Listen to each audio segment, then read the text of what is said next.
First time আমি নৌকার বইটা ধরেছি। এত ভালোবাসিস না আমার কেউ নেই, বুঝেছো, আমার কেউ যে অরিজিনালি হয়তো মানে ওর বেবিকে নিয়ে বসে আছে। এন্ট্রান্স থেকে এসেই সামনেই বিভূতিভূষণ বন্দ্যোপাধ্যায়ের একটি স্মারক মূর্তি চোখে পড়ে। আজকে 14ই জানুয়ারি 2026 সাল, শীতের সময়। আজকে এখন ঘড়িতে বাজছে দুপুর 2:14। আমার গ্রামের বাড়ি হচ্ছে বাগদা ব্লক, বেয়ারা গ্রাম। এর পাশেই রয়েছে, মানে পাশের গ্রামেই রয়েছে বিভূতিভূষণ অভয়ারণ্য আর নীলকুঠির। অনেকেই নীলকুঠিরের অনেক গল্প, অনেক হরর স্টোরি আপনারা শুনেছেন। তো ওটা একটা পিকনিক স্পটও, মানে এই টাইমে ওখানে সব পিকনিক চলে, মানে এই শীতের সময়টা। তো আজকে দুপুরবেলার টাইমটা কি একটু ভালোভাবে এনজয় করব কিভাবে, সেটাই ভাবছিলাম। তো বেরিয়ে পড়েছি ওখানে যাওয়ার জন্য। ওখানে গিয়ে কি কি দেখলাম, কি করলাম, সেটা আপনাদেরকে শেয়ার করব। চলে এলাম মেন এন্ট্রান্সের কাছে। বিভূতিভূষণ অভয়ারণ্যটি প্রায় প্রত্যেক দিনই খোলা থাকে, কিন্তু বিকাল 3টে বেজে গেলে আর এন্ট্রি করতে দেওয়া হয় না এবং 5টা পর্যন্ত ভিতরে ঘোরাঘুরি করা যাবে, কিন্তু 5টার পর আবার বন্ধ হয়ে যায়। ত্রিকোণাকৃতি এই অভয়ারণ্যটির দুটি দিকই ইছামতি নদীকে স্পর্শ করে রয়েছে এবং একদিকে স্থলভাগ, যেদিকে আমরা এন্টার করলাম। খুবই শান্ত একটা পরিবেশ, ভিতরে পাখির সুন্দর আওয়াজ, নিশ্চয় ভিডিওর মধ্যেও রেকর্ডিং হচ্ছে। ওই দূরে ওখানে একটা সেট করা রয়েছে, অনেকগুলো, দুটো চোখে পড়ছে, যেখানে বসার সুব্যবস্থা রয়েছে। বাট ভিতরে পিকনিক বা ধূমপান করা নিষিদ্ধ, সেটা বোর্ড রেখে দিয়েছে। এখানে দেখুন লেখা রয়েছে জঞ্জাল নির্দিষ্ট স্থানে ফেলুন।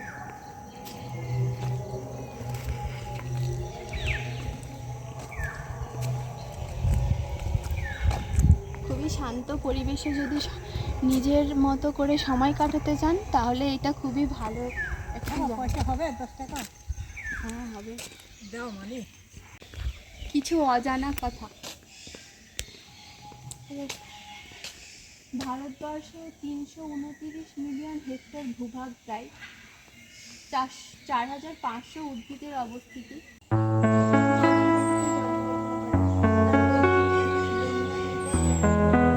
পিতার পেশা ছিল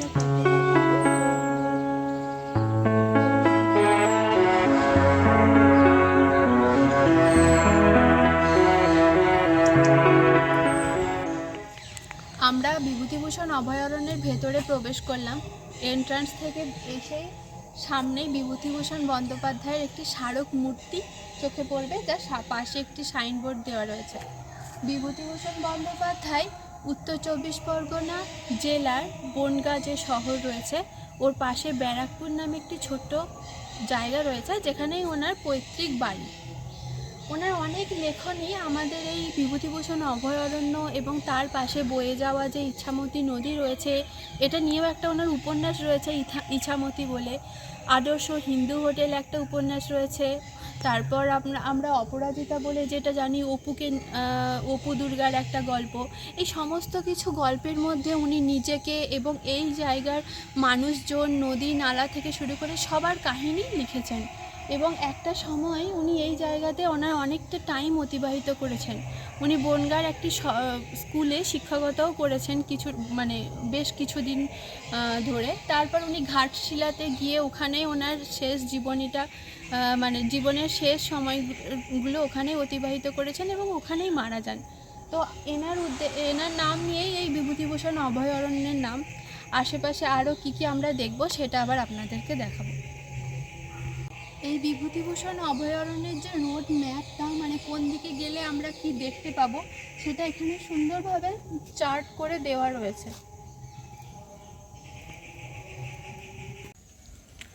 যদিও আমার পাখি নিয়ে অত বেশি ধারণা নেই, এখানে অনেকগুলো পাখির কালেকশন ভেতরে রয়েছে দেখার জন্য। ওখানে দেখুন সম্ভবত টিয়া পাখি আর একটা ম্যাকাও রয়েছে একদম কর্নারে। বাট এই বাকি পাখিগুলোর কী নাম আমি ঠিক জানি না, আপনারা জানাবেন কমেন্টে। এই অভয়ারণ্যে প্রায় 350 থেকে 400টি হরিণ রয়েছে। প্রতিদিন বিকাল 3টের সময় ঘন্টা বাজানো হয় খাবার দেবার জন্য এবং এই সময় অনেক হরিণ এক কাছে একত্রিত হয় খাবারের জন্য এবং ঠিক এই সময়ই অপূর্ব একটা দৃশ্য দেখা যায়। তাই বেশিরভাগ পর্যটকই ঠিক এই সময়টাকেই বেছে নেন এই অভয়ারণ্যে ঘোরার জন্য। আপনারা কমেন্টে জানান তো যে শৃঙ্গ বিশিষ্ট যে হরিণগুলো রয়েছে ওইগুলো পুরুষ নাকি মহিলা, মানে এক কথায় শিং থাকে পুরুষ হরিণের নাকি মহিলা হরিণের। এখানে আমার যে গাছগুলো দেখছেন সব কটারই পাতা ঝরে পড়েছে। শীতকালে কিছু কিছু উদ্ভিদেদের পাতা ঝরে যায়, আমরা সকলেই জানি, তাদেরকে পর্ণমোচী বৃক্ষ বলে। এইগুলো সেই রকমই পর্ণমোচী বৃক্ষ, তাই পুরো নিজেদের মানে রিফ্রেশ করার জন্য সমস্ত পাতা ঝরিয়ে ফেলেছে। এক কথায় বলতে পারি এখন ডরমেন্সি পিরিয়ডে রয়েছে। আবার সামনে যখন গ্রীষ্মকাল আসবে আস্তে আস্তে ছোট ছোট পাতা পুরো গাছ ভরে যাবে।